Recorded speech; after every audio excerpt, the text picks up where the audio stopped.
Hi guys, welcome to the channel. నేను మీ కార్తిక్. మనకు ఈ వార్ టైంలో ఒక డౌట్ రావచ్చు.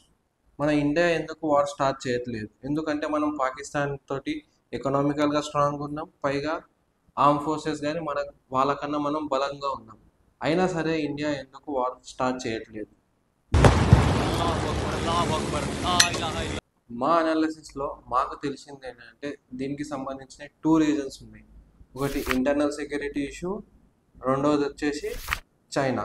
Indian Defence Ministry-led research group alleges that China provided air defence and satellite support to Pakistan. నేను internal security issues అనడానికి నాకంటూ కొన్ని రీజన్స్ ఉన్నాయి. ఎందుకంటే మణిపూర్లో ఎలాంటి ఇష్యూస్ ఉన్నాయో మనకు తెలుసు, అక్కడ ప్రెసిడెంట్ రూల్ ఉంది. అలాగే నాగాల్యాండ్లో కానీ ఇష్యూస్ ఉన్నాయి. పంజాబ్లో అయితే ఖాళిస్తాన్ ఇష్యూ ఎప్పటి నుంచో నడుస్తుంది, అది మనకు తెలిసిందే. కాశ్మీర్లో కూడా ఇష్యూస్ ఉన్నాయి. కానీ వేరే అన్నిటికీ కాశ్మీర్కి తేడా ఏంటంటే మనం టోటల్ బార్డర్ మనం పాకిస్తాన్తో షేర్ చేసుకున్న బార్డర్ వచ్చేసి 3323 కిలోమీటర్స్. అందులో most of the land border వచ్చేసి రాజస్థాన్ తోటి కనెక్ట్ అయి ఉంది. అది 1000+ ఉంది, 1170 కిలోమీటర్స్. అదే కాశ్మీర్ తోటి వచ్చేసి 776 కిలోమీటర్స్ మాత్రమే ఉంది.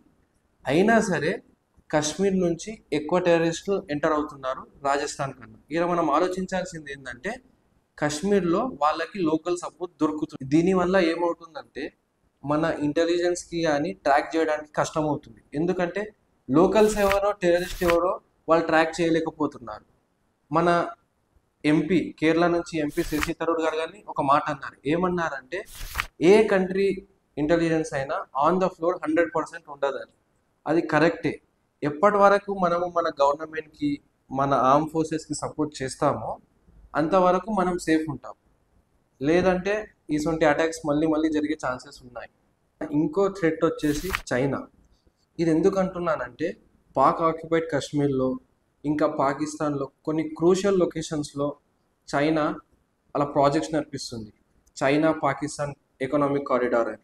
సో దీనివల్ల ఏమవుతుందంటే వాళ్ళ ట్రూప్స్ మూవ్ కావడానికి ఈజీ అవుతుంది. ఇండియాని ఆక్యుపై చేసామనుకో చైనాకి ఎకనామికల్ లాస్ వస్తుంది. దానివల్ల ఏమవుతుందంటే అది ట్రిగర్ అయ్యి మన మీద అటాక్ చేయొచ్చు, లేదా మన ఇంటర్నల్ ప్రాబ్లమ్ని మనకి అగెనిస్ట్గా వాడవచ్చు. ఎందుకంటే చైనాకి అతి సమీపంగా అరుణాచల్ ప్రదేశ్, నాగాల్యాండ్, మణిపూర్ ఈ 3 స్టేట్స్ ఉన్నాయి. ఇక్కడ కొన్ని ప్రాబ్లమ్స్ నడుస్తున్నాయి మనకు తెలిసింది. సో మన లోకల్ ప్రాబ్లమ్స్ని మన గవర్నమెంట్ కంట్రోల్ చేయాలని చూస్తుంది. ఒకవేళ మనం పాకిస్తాన్ మీద అటాక్ చేస్తే చైనాకి ఎకనామికల్ లాస్ వస్తుంది కాబట్టి మన ప్రాబ్లమ్స్ని మనకి అగెనెస్ట్గా వాళ్ళు ఫండ్ చేయొచ్చు. ఇండియా పాకిస్తాన్పై అటాక్ చెయ్యకపోవడానికి ఇవి కొన్ని కారణాలు కావచ్చు. మనకి డౌట్ రావచ్చు, బలూచిస్తాన్ పాకిస్తాన్ నుంచి సెపరేట్ కావాలనుకుంటుంది. సో మనం ఆ బలూచిస్తాన్ రెబల్స్ అయితే ఎవరు ఉన్నారో వాళ్ళ సపోర్ట్, ఇంకా ఎలా మనకు తెలుసు పాకిస్తాన్కి ఆఫ్ఘనిస్తాన్కి పడట్లేదని చెప్పి వాళ్ళ సపోర్ట్ తీసుకోవచ్చని. కానీ ఇక్కడ ప్రాబ్లం ఏమవుతుందంటే అప్పట్లో ప్రైమ్ మినిస్టర్ ఇందిరాగాంధీ గారు కానీ అలా ఆలోచించే బంగ్లాదేశ్ని సెపరేట్ చేశారు. కానీ ఇప్పుడు మన పరిస్థితి ఏముందో తెలుసు మనకి. వాళ్ళు మన మీదనే అటాక్ చేస్తున్నారు పాకిస్తాన్తో కలిసిపోయి. సో ఇది కానీ ఒక మంచి ఐడియా కాదు. మనం ఇవన్నీ ఆలోచించకుండా మన ఆర్మ్ ఫోర్సెస్ ఇంకా గవర్నమెంట్ డీప్ స్టడీస్ చేసి స్టెప్స్ తీసుకుంటున్నాయి, ఏం చెయ్యాలి ఏం లేదు. ఎందుకంటే మన లైఫ్స్ కానీ దాంతో ముడిపడి ఉన్నాయి. ఈ సిచ్యువేషన్కి మనం సపోర్ట్ చేయాలి. సో మేము ఇచ్చిన కంటెంట్ మీకు నచ్చినట్టయితే please like, do, share and subscribe to our channel. Don't miss the bell icon for regular updates. Jai Hind.